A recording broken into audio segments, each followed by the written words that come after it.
on a journey through time and space. To the world of the mighty boosh.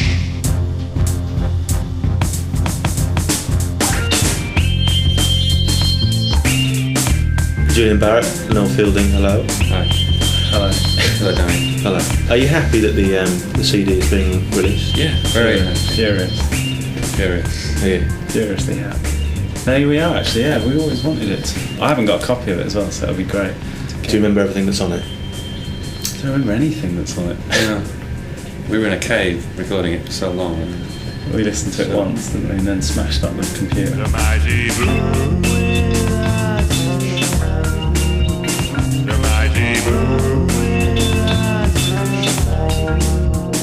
How did you two meet?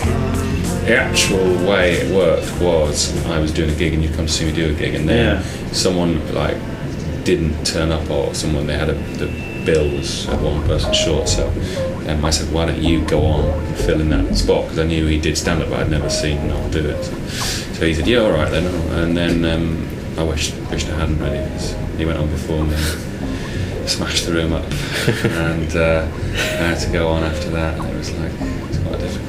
It's quite funny, you didn't do much for a bit, you just... No, I didn't really know how to get, because basically all of Noel's jokes were still hanging in the air and I couldn't really get through them, so I just did some physical nothing. So I did built nothing. a rudimentary net, didn't you, and netted them all down, like butterflies. And then started to gradually put my jokes in to that space. That Your words had to go to the top of my words, and they're almost the same size. Yeah. So his words were just slightly covering my words. Stuff that was at the edge, I cut that off. And kept all those little edgelets in a bag, didn't it? When we first met, we just wanted to write something for TV, I think, or film something. We weren't thinking about an audience, and then we started doing the live shows, and they did really well. But because we'd done stand-up, we just had a real natural rapport with the audience, and almost got in the way, because people go, but you're great in front of a crowd. But we were like, but it's in a zoo. But also like the radio thing, it's great to sort of go in there and then feel that you're in it, and and you sort of just... To not have someone going, oh. Yeah. When you say anything, because we don't have, punchlines are not that. We do have punchlines, but they're quite, odd. So if, you do a joke about yogurt, you don't really want someone going, oh. Some of the things are not really meant to be laughed at. More like an ambient sort of comedy. So when you put the laughter in, then it makes the line. If there was a real laughter track for our stuff, it might be just like silence for ages, and then just someone goes in the middle of it, and then someone might snot, and someone goes, and then someone. Usually my mum, you can hear on all the live shows. But this radio show wasn't actually a Radio 4 show in the first place, was it? It was for London Live. Yeah, for a local London radio station. Yeah. We scheduled it at midday on a Saturday between the sport. Yeah. Looking back on it, is that? It's our natural home. We really fought for that slot, didn't we? But they saw it and immediately knew it was laddie humour. And they thought that talking envelopes and that's early afternoon. Yeah, Mod Wolves would fit in perfectly with the rugby meathead crowd. Sports sandwich.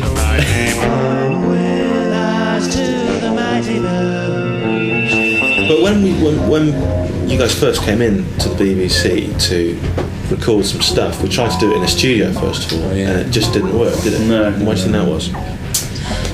Because we sort of are a bit more jazz or something when we sort of record the words. You can't really go. I'm not sure I'm going to stand by it. Is that a bit more? You have to kind of get a run into it and get the good stuff coming out, because we sort of improvise a bit in a structure. But if you just go, okay, action, you've got 4 minutes now to get this scene, we just sort of. It really work like that. Cry. It was a bit like wearing a big baggy brown cardigan. It didn't quite fit. We didn't know what was going on. We sort of tried to. We usually do stuff in the middle of the night as well, and we like to have our friends around. And we sort of, it's all a bit more organic, and that was all a bit. Come in here and cold. So what happened? Where did you move it? We burnt the studio down and said we'd do it. Oh, we moved it to Shoreditch, didn't we? Yes. Little sort friend of ours. Joff. And what he laughingly described as a studio space. It was basically It's the a hole. I was slightly shocked when I came around to railway see it, to be station. honest. It was like a medieval well, wasn't it? Yeah, it was. Archaeological dig. It stank. It stank first of all. That's true. It was an odd little brick room. There were dogs roaming around. Stinking cave. It was a There's a stand stinking next cave. door. There were models on roller skates. It was That was studio. all right. And That it was was called all right. Studio 54, hilariously enough. Is that right? Number 54. Oh yeah, of course it was. But there were dogs walking around, and you know, on two legs. but that's it's an unusual thing in what's supposed to be environment for recording sound. Dogs Yeah, and but moccasins. it is set in a wandering zoo, around. so that was how we got around that. Yeah, and actually, people if they listen to We didn't want to set it in the zoo, but the dogs kept barking. It's a necessity. Yeah. It's a good environment for us, actually, wasn't it? Those are sort of freaky people turning up. Red's on there. Yeah, The dog. The dog's in The dog the had a really long Red's dead. snout. Red's dead. No way, really? Oh, I didn't know that. Tell me now, when we're recording. Thanks very much. Blimey. This is going to be a John Noakes moment where Danny starts falling. Red's gone. Red's gone. He messed up so many takes. Red had such a long snout. It was like a leg. His snout was so long. I don't know what kind of dog. That's probably why he died, because his snout was too big. He's an amigo. We were giving him dog food. Giving him out.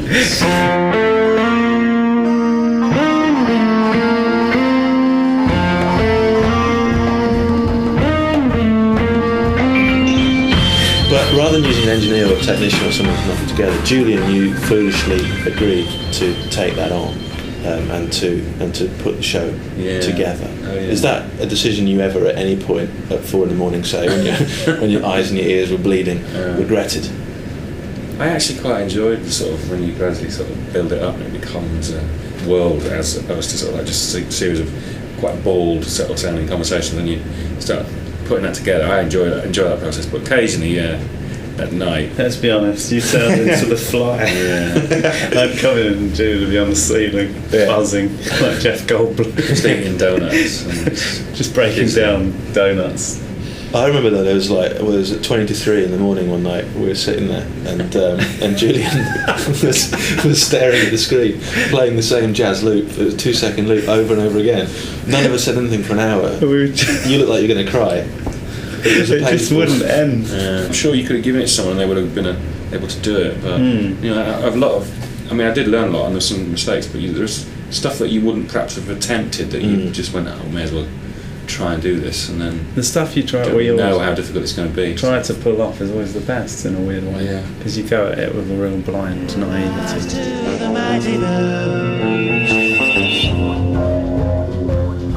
But it also worked because people could drop round, like Rich Fulcher. Could come up the toilet system, up the sewer system. Yeah, swimming from LA. How important was someone like Rich Fulcher to it? Not very. It's basically a waste of time. He ate up all the budget just getting him there. We didn't make any money because we had to fly him in. Well, that's the thing. He's got a huge rider as well. But he did. He came all the way. Special foods he has to have. He's a nightmare. But he did come all the way from LA just to be Bob Fosse. We asked. We were very naive. We said we need someone to be in it. They're from LA. And people, they said you don't fly people in from LA to do a radio series for London Live. Yeah, that's that was the thing. But we did, and it was great. He's very integral to the show, so we sort of said, well, we can't do it without him. Ladies and gentlemen, please welcome the comic stylings of Bob Fosse.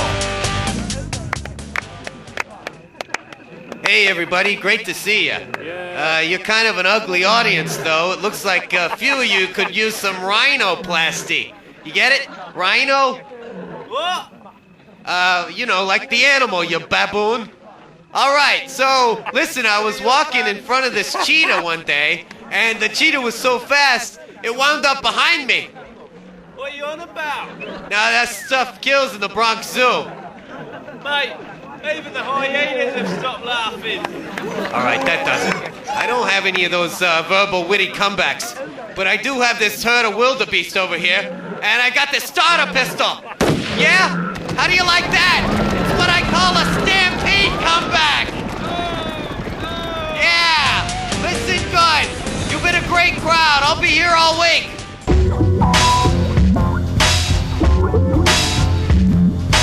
And finally, is there any message to anyone listening? To the Boosh fans, keep it real and smell the vision. I dedicate it to Red. To memory of Red. Oh, yeah. Memory of Red. The red dog with the biggest snout in Europe. Yeah. Red. The snout was long, it was like a baguette. I often used to dream of sawing the end off. Julian and Nell, thank you very much. Thank you. Thank you, Danny Wallace. Come with us now on a journey through time and space.